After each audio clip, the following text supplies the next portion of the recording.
Síndromes neuropsicológicos lobulares. Existen distintos tipos de síndromes de acuerdo al tipo de lesión que se generan en cada lóbulo. Lóbulo frontal. Trastornos del control motor. Estos se ven caracterizados por apraxias, que es una incapacidad para ejecutar movimientos. Un ejemplo de esta apraxia es la apraxia de las extremidades, que por una lesión de la corteza premotora izquierda, los pacientes presentan dificultades para realizar gestos simbólicos y dificultades para la imitación de gestos, es decir, la mímica. Trastornos del lenguaje. Estos son caracterizados por las afasias, que es una dificultad o incapacidad para comunicarse mediante el habla. Trastornos cognitivos. Estos suelen ser generados por lesiones en el córtex prefrontal dorsolateral y se dividen en trastornos de la planificación, trastornos de la organización de las acciones o apraxia frontal, trastorno de la capacidad de resolución de problemas. Trastornos de la memoria a largo plazo. Sus principales síntomas son la dificultad para la recuperación de información y un déficit en la memoria autobiográfica. Trastornos de la memoria a corto plazo o de trabajo. Síntomas característicos son el déficit de la memoria que requieren de controlar y manipular información mantenida en tiempo real. Trastornos de comportamiento. Los principales síntomas son la tendencia a la violación de reglas, comportamiento impulsivo, conducta riesgosa, etc. Un ejemplo de trastornos de comportamiento es el caso de Nicolas Cage, que por una lesión orbitofrontal le produjo una conducta desinhibida, una conducta sexual inadecuada. Dentro del lóbulo frontal se encuentra el área prefrontal, que se puede dividir en dos síndromes característicos. El primer síndrome es el síndrome pseudodepresivo, que provoca una reducción de la actividad e iniciativa. Y el otro es el síndrome pseudopsicopático, que provoca irritabilidad, humor maníaco y eufórico. Lóbulo temporal. Aquí ocurren trastornos de la memoria, que pueden ser ocasionados por lesiones temporales mediales. Los principales síntomas son el déficit en la memoria episódica. Trastornos de la percepción visual. Los principales síntomas son la dificultad para interpretar material visual complejo.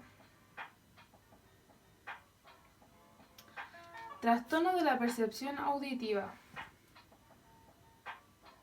Estos son caracterizados por agnosia auditiva, sordera verbal, agnosia auditiva no verbal y amusia.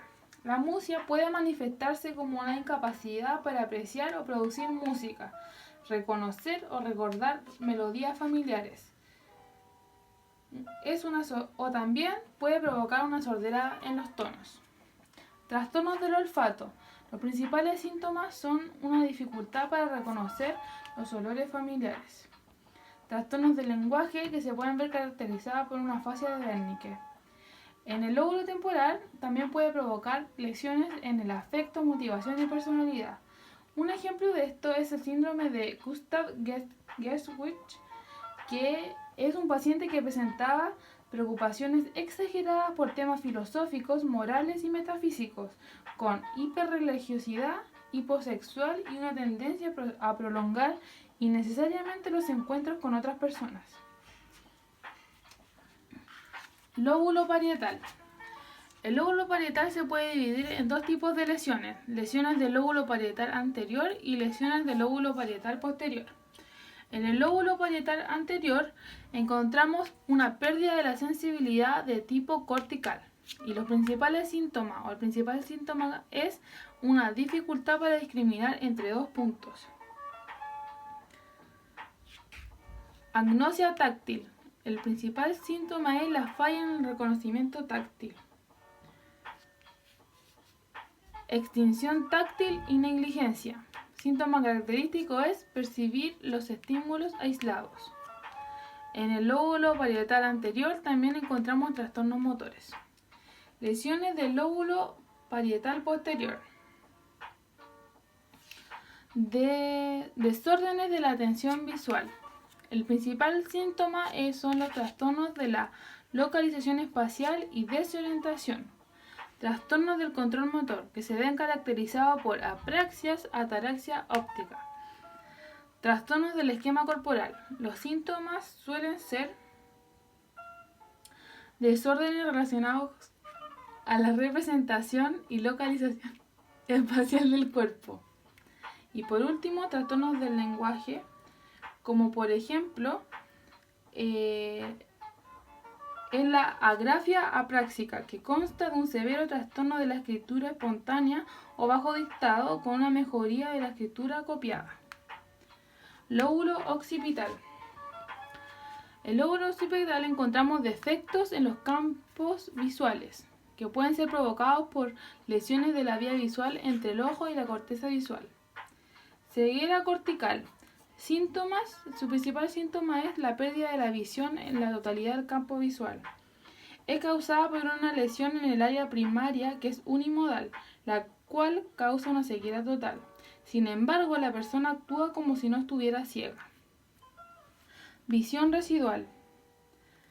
El principal síntoma es que los pacientes logran adivinar los resultados y esto supera el azar, ya que son capaces de reconocer movimientos, colores y formas. Anormalidades en la visión para el color de origen central.